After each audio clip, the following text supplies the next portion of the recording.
안녕하십니까. 신인기도 국방TV 시큐리티 뉴스입니다. 자, 오늘도 아주 중요한 안보 소식 그리고 우크라이나 상황 같이 보겠습니다. 바그너 그룹이 러시아에서 반란을 일으켰죠. 그런데 오늘 아침 제가 시큐리티 뉴스에서도 뭐 여러가지 다른 어떤 전개되는 상황을 말씀을 드렸는데 그런데 러시아 국방부가 바그너 그룹의 러시아 내 무장을 해제하는 동영상을 공개했어요. 그래서 바그너를 해체한 듯한 이런 언급을 했는데 이게 도대체 어떤 내용이냐. 그리고 바그너 그룹 이 무장 해체하는 그 장비들을 보면 굉장히 최신 장비들, 그러니까 러시아 정규군보다 훨씬 더 좋은 장비들을 가지고 싸웠구나 라는 걸 느낄 수가 있어요. 제가 그 Weapons of World 와우 채널에 이 동영상을 올려드렸으니까 한 번씩 다 찾아보시면 이런 거 들고 싸웠구나 라는 걸 아실 수가 있습니다. 그 관련 영상, 그리고 북한이 ICBM 화성 18형을 쐈죠. 그 동영상을 또 북한이 공개를 했는데 그 풀 영상을 제가 역시 와우 채널 Weapons of World에 올려드렸습니다. 그래서 한 번씩 보시고, 골프장에서 쐈어요. 그 광경도 한번 보시고, 이 화성 18형에 대해서 독일과 미국 뭐 이런 곳에서 평가가 나왔습니다. 실제로 이런 꼼수가 숨어 있었다라는 건데 어떤 내용인지 보시겠고요. 자, 이런 상황에서 미국이 그래 이렇게 까불어 하고는 어마어마한 무력 시위를 준비를 하고 있는데 어떤 준비가 되어 있는지 보도록 하겠습니다. 신인기도 국방TV 구독, 알림, 좋아요 눌러주십시오. 바그너 그룹이 벨라루스에서 휴식을 취하고 8월부터 다시 우크라이나 전선으로 돌아간다는 발표가 나오자 러시아 국방부가 정반대 입장을 발표하고 나섰습니다. 바그너 그룹이 전선으로 돌아가는 것이 두렵긴 두려운 모양입니다. 지난 6월 23일 쿠데타를 일으켰던 바그너 그룹에 대한 무장 해제 작업이 완료되었으며 러시아 정부가 바그너 그룹이 가지고 있던 모든 무기를 돌려받았다고 러시아 국방부가 현지 시각 7월 12일 주장했습니다. 러시아 국방부는 바그너 그룹이 가지고 있던 전차와 장갑차, 야포와 로켓 시스템, 방공 무기, 대전차 무기 등 2,000여 개 이상의 장비와 2,500톤 이상의 탄약, 2만 정의 총기류가 군에 반납됐다라며 관련 영상을 공개했습니다. 영상 속에는 상당히 관리가 잘 된 전차와 야포, 탄약이 많이 등장하는데요. 러시아 국방부는 무기 반납은 반란 실패 이후 조직 해체 계획의 일환이라며 바그너 그룹이 해체 수순에 있다고 밝혔습니다. 그러나 이 같은 발표는 크렘린궁의 기존 발표, 바그너 그룹 측의 사전 발표와는 전혀 다른 내용인데요. 크렘린궁은 지난 7월 11일 바그너 그룹의 예브게니 프리고진과 고위 지휘관 34명이 6월 29일 푸틴 대통령을 만나 충성맹세를 하고 조국을 위해 계속 싸우겠다는 의지를 밝혔다라고 발표한 바 있습니다. 바그너 그룹 역시 지난 7월 11일 조직이 벨라루스와 러시아에서 재정비 작업을 진행하고 있으며 러시아 국방부가 해외 사업장에 대한 군수 지원을 계속하기로 했다고 발표한 바 있는데요. 러시아 국방부의 이번 발표는 앞서 나온 크렘린궁과 바그너 그룹의 발표와 완전히 상반된 것입니다. 러시아 국방부의 이런 발표는 전선의 정규군이 지리멸렬한 모습을 보이고 있는 가운데 바그너 그룹이 전장에 다시 복귀하는 것을 군 당국이 얼마나 경계하고 있는지 보여주는 것인데요. 과연 러시아 국방부의 주장대로 바그너 그룹이 정말 해체될지 아니면 8월 5일 이후 다시 전장에 등장할지 한번 지켜봐야겠습니다. 네, 이 목록표를 가지면서 실제 서류에 있는 거하고 장비가 맞냐라는 것들을 들여다보고 있는 모양새인데요. 뭐 2,000개 이상의 장비, 그리고 2,500톤 이상의 탄약, 뭐 이렇게를 수거했다라고 하는데 제가 봤을 때 2,000개 이상은 안 될 것 같은데 그럼 왜 이렇게 수거하냐? 참 여기에 엄청난 그 궁금증이 있죠. 그리고 이 전차들을 보면 굉장히 신형 전차예요. 이거 보시면 T-72B3 그리고 여기 T-90M, 러시아군이 정말 몇 대 없는 T-90M이 여기도 있고 또 건너편에도 있어요. T-90M 뭐 이런 식으로 아주 신형 전차들로만 도배가 된 바그너 그룹의 이 전차 전력들 뭐 이런 것들 볼 수 있고 120mm 자주박격포 뭐 이런 것도 있고 뭐 아주 무장 좋아요. 그런데 벨라루스에서 바그너 그룹이 다시 뭔가 재정비를 해서 해외 사업하고 또 8월 5일 이후에 전선에 다시 등장하고 뭐 이런 이야기를 했는데 이 무기 지금 다 수거하면 되는 겁니까? 안 되는 거죠. 그래서 제가 오늘 아침에 말씀드렸던 것처럼 바그너 그룹이 전선에 다시 등장하면 우크라이나도 힘들지만 러시아 정권이 이 현재 이 권력을 가지고 있는 자들이 더 힘들다. 왜냐? 바그너 그룹이 들어오면 전투력이 일단 이 지금 오합지졸들 동원돼서 훈련도 제대로 받지 않은 저 정규군 오합지졸들보다는 훨씬 나을 것이기 때문에 조금 더 나은 전과를 올릴 수가 있겠죠. 그러다 보면 역시 바그너구나. 역시 저들이 영웅이야. 라고 하는데 그 시기가 내년 3월 대통령 선거 초입에 지금 벌어진다 이겁니다. 그게 싫은 거죠. 그래서 아예 니들은 그냥 빠져라. 그 대신 죽이진 않을게. 이거 아닌가라는 생각이 들고 또 이제 다른 측면으로 보면 자 니들이 해외 사업하는 거 그건 건드릴 수 없다. 왜? 그건 또 러시아 국익하고도 연결되어 있으니까 계속 후속 군수 지원 해주는 대가로 뭔가 이익을 이렇게 나누는 이런 조건으로 협상을 했을 수도 있죠. 그러나 러시아 국내에서는 하지 마. 이 무력을 가지지 마. 그래서 이런 중장비들 이거 가지고 뭐 시리아나 뭐 말리나 아프리카 중앙아프리카 공화국 이런 데 갈 수 없죠. 그러니까 이런 중장비들은 다 반납해. 그 대신 해외 나갈 수 있는 경장비들 경무장 이건 봐줄게.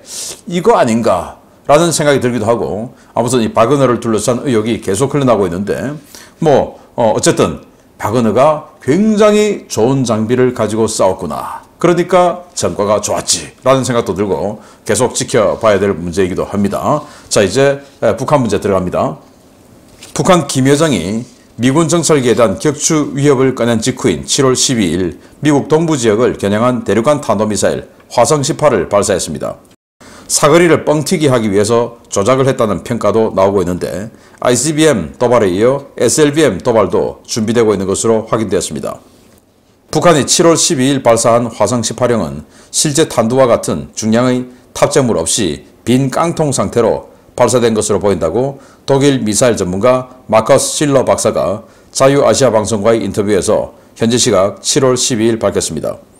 실러 박사는 북한이 발사한 ICBM이 화성 18형이 맞다면 정점 고도가 6,000km까지 나올 수 없다라고 단언했는데요. 그는 이론적으로 3단 분리 후 포스트 부스트 단계에서 발사체의 모형 탄두 등 그 어떤 페이로드도 없었을 때 이 고도 달성이 가능하다고 밝혔습니다. 화성 18형은 북한이 처음으로 개발한 고체 연료 방식 대형 대륙간 탄도미사일인데요.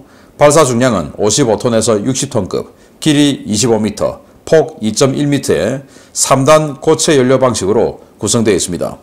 북한은 지난해 11월 18일 액체 연료 미사일인 화성 17형을 고각 발사 형태로 발사해 정점 고도 6,100km, 수평 비행거리 1,000km를 달성한 바 있고 지난 4월에는 고체 연료 미사일인 화성 18형을 정상 탄도와 고각 비행을 섞는 방식으로 정점 고도 3,000km, 수평 비행거리 1,000km를 기록한 바 있습니다. 고체 연료 로켓은 신속 발사가 가능하지만 동일 체적일 때 액체 연료 로켓에 비해 비추력이 크게 떨어지는데요. 이 때문에 다수의 전문가들은 이번 화성 18형이 고도를 높이기 위해 페이로드를 크게 줄이거나 아예 탑재하지 않았을 것이라는 평가를 내놓고 있는 겁니다. 미 매사추세츠 공대 시어도 포스톨 교수 역시 이번 발사가 화성 18형이라면 페이로드를 크게 줄여서 발사한 것이고 그렇다는 것은 이번 발사가 기술적 검증 목적이 아닌 정치적인 목적을 보여주는 것이라는 것이라고 평가했습니다. 북한은 이와 별개로 서해 남포에서 SLBM 시험 발사에 사용되는 바지선을 전면 재정비한 뒤 미사일 발사를 준비하는 움직임을 보이고 있는데요. 미국의 전략자산 대거 전개에 겁을 집어먹은 북한, 정말 열심히 지져대는 것 같습니다. 네, 고체 연료 방식의 미사일이 하늘로 솟구치고 있는 이 영상을 공개를 했죠. 이렇게 화염이 촛불처럼 이렇게 모아지면 고체 연료, 이렇게 또 치맛자락처럼 퍼지면 액체 연료. 뭐 이건 아주 기본적인 상식이죠. 그래서 이게 촛불처럼 이렇게 모아지니까 고체 연료를 사용한 미사일이다 라는 걸 알 수 있고 그리고 제가 그 와우 웨폰스 월드 채널에 이 동영상을 지금 공개를 해놨는데 그 보시면 뭐 여기저기서 아주 자세히 잘 찍어놨어요. 그 보시면 야, 참 대단하기도 하다라고 생각되고, 그 장소는 평양 그 서쪽의 골프장이라고 하죠. 골프장, 경치도 좋습니다. 평양 서쪽에서 지금 이제 동쪽으로 쏜 상태인데요. 아무튼 이 미사일이 그러면 6,000km나 올라가고 74분을 비행하고 1,000km 가서 낙탄을 했는데, 이걸 대륙간 탄도미사일로 환산을 하면 15,000km 이상을 날아갈 수 있다. 즉 미 동부 아주 넉넉하게 때릴 수 있다, 이 말이 되겠죠. 그런데 그게 사실이냐, 여기에 대해서 독일의 저명한 실러 박사는 저거 지난번에 3,000km 올리고 1,000km 비행했고, 그 전에 화성 17형은 액체 연료인데 6,000km 올리고 1,000km 비행했다. 그런데 고체 연료는 액체 연료보다 이 효율성이 좀 떨어지기 때문에 액체 연료와 똑같이 올릴 수가 없다. 그런데 지금 똑같이 올렸다. 그 말은 탄두에 아무것도 없다. 그렇지 않으면 저렇게 올라갈 수가 없다라는 거죠. 그래서 15,000km를 비행할 수 있다라는 능력을 과시하기 위해서 탄두에 아무것도 집어넣지 않고 올렸다는 거죠. 근데 그 탄두에 얼마나 들어가 있냐에 따라서 이 페이로드가 또 이 올라가는 고도, 비행거리, 이게 굉장히 크게 차이가 날 수 있는데, 뭐 깡통, 아무것도 없는 빈 깡통 집어넣어 놓고 실제 핵폭탄이라든지 실제 뭐 어떤 고폭탄을 집어넣을 수는 없겠죠. 그렇지만 그와 똑같은 무게의 뭔가 구조물을 집어넣고 테스트를 해야 이게 진짜 미사일 발사 전력화 과정에서의 시험이라고 할 수 있는데, 이번에는 탄두를 비워놓고 한 것 같다. 그게 아니면 저렇게 할 수 없다. MIT 공대 교수도 그렇게 이야기를 했고요. 그러면서 이거 그러니까 결국 미사일 개발 과정에서 진행되는 실험이 아니고 그냥 정치적인 목적으로 저 어마어마한 돈 하늘에 날려버린 거다. 그렇게 이야기를 한 겁니다. 자, 그러면서 남포에 이렇게 사진을 찍은 이걸 공개를 했는데, 이 사진은 6월 30일 날 찍었어요. 그걸 7월 11일 날 공개를 했는데, 미들베리 국제연구소에서 공개를 했어요. 여기 바지선이 있는데 여기에 SLBM 쏘는 바지선이다. 이거 지금 정비 다 하고 지금 다시 끄집어내 왔다라고 하는 것은 SLBM 쏠 가능성이 높아졌다라고 하는 것이죠.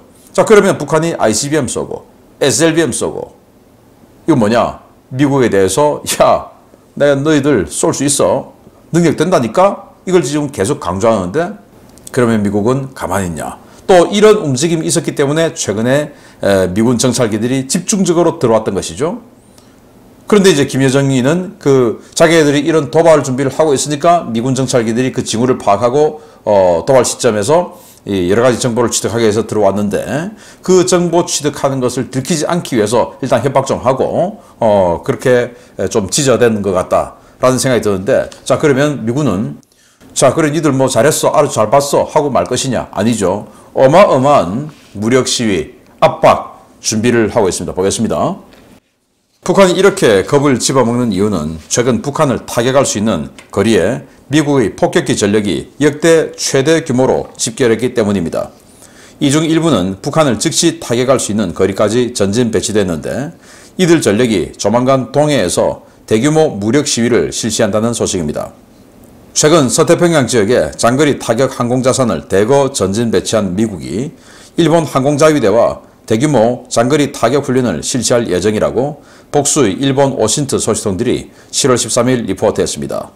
소식통들은 항공자위대 관계자를 인용해서 최근 일본 주요 기지에 미군 항공자산이 대폭 증원됐다며, 이들이 동중국해와 동해 일대에서 항공자위대와 대규모 연합훈련을 실시할 예정이라고 전했습니다. 전개된 전력은 폭격기 10대와 수량 미상의 전투기인데요. 앞서 전해드린 바와 같이 괌에는 제23 폭격비행대 소속의 B-52H 전략폭격기 4대와 제20 폭격비행대 소속의 B-52H 전략폭격기 4대 등 8대의 폭격기가, 일본 미사와 기지에는 제9 폭격비행대 소속의 B-1B 초음속 폭격기 2대가 폭격기 태스크포스 임무로 전개되어 있습니다.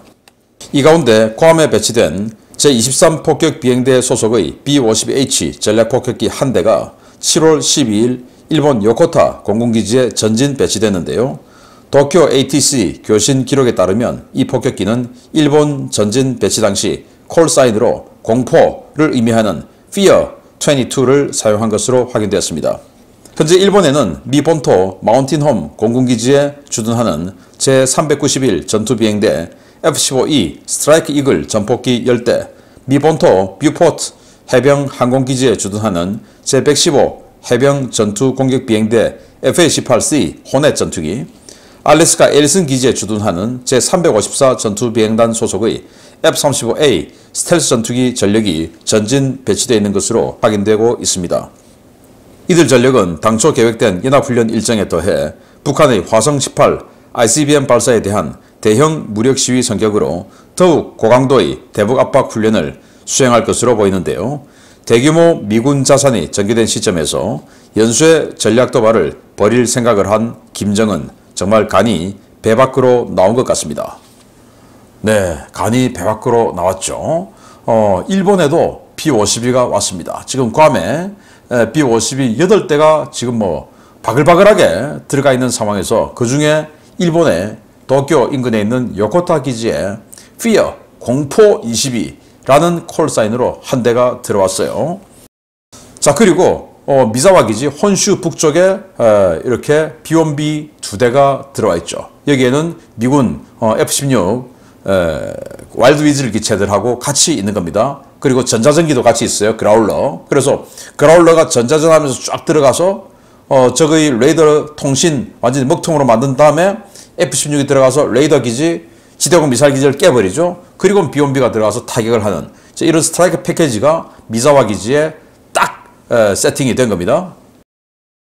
그리고 히로시마는 일본 혼슈 남쪽에 있죠. 그 히로시마 인근에 있는 이와쿠니 기지. 이 이와쿠니는 미 해병 항공기지인데 여기에 이렇게 미 본토에서 온 F-18 호넷 전투기. 이건 이제 캐스, 그러니까 지상 근접 지원. 지상군들이 지상에서 전투를 할 때 그 적들을 폭격해주는 지상 지원하는 임무입니다. 특정한 어떤 타격 지점에 가서 전략 타격하고 이런 것도 할 수 있겠지만 주 임무는 이 아군 지상군을 지원하는, 아군 해병을 지원하는 이런 지상 폭격 임무를 주로 하는 이 호넷 전투기들이 본토에서 대거 들어왔고요.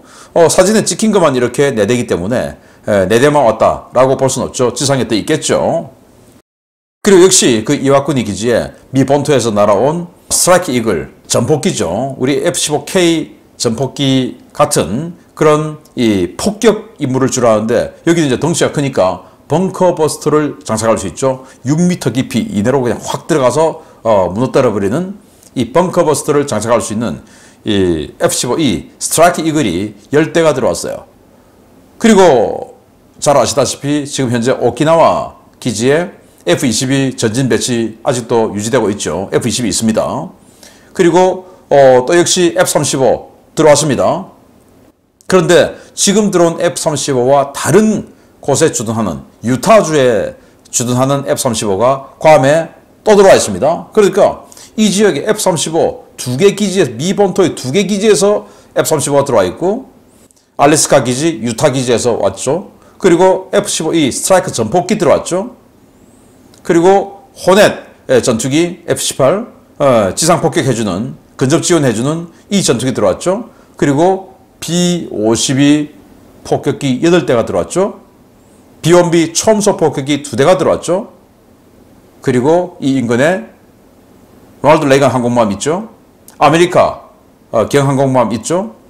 어마어마한 전력이 지금 이 지역에 세팅되어 있는데 이거 가지고 어떻게 할 것이냐. 제가 이번 일요일 날 이런 전력들 가지고 본토에 있는 다 때리고 필요 없고 딱 지금 여기 온 이 전력만 가지고 북한을 어떻게 요리할 수 있는가 라는 심층 분석을 해드리도록 하겠습니다. 정말 대단한 전력인데 그래서 저희들이 그 자유아시아 방송을 통해서 미 당국에 확인해 본 결과 지금 날씨를 보고 지금 현재 일본 그 열도 따라 세로로 장마전선이 이렇게 쭉 있어요. 그래서 날씨를 보고 동해나 동중국해, 동중국해는 우리 남해죠. 여기에서 대형 훈련을 계획하고 있다.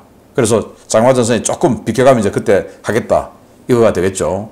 기대되는데 이번 일요일 제가 심층 분석을 통해서 이 전력이 북한에게 또 김정은에게 어떤 공격과 타격을 줄 수 있는지 심층 분석해 드리도록 하겠습니다. 자, 그리고 아까 바그너 그룹의 무장 해제, 그리고 북한이 ICBM 쏘는 거 동영상을 전부 와우 웨펀스 오브 월드 채널에 올려드렸으니까 한 번씩 봐주시면 되겠고요. 링크 해드리겠습니다. 그리고 와우 구독, 알림, 좋아요 같이 해주시기 바랍니다. 마치겠습니다. 감사합니다.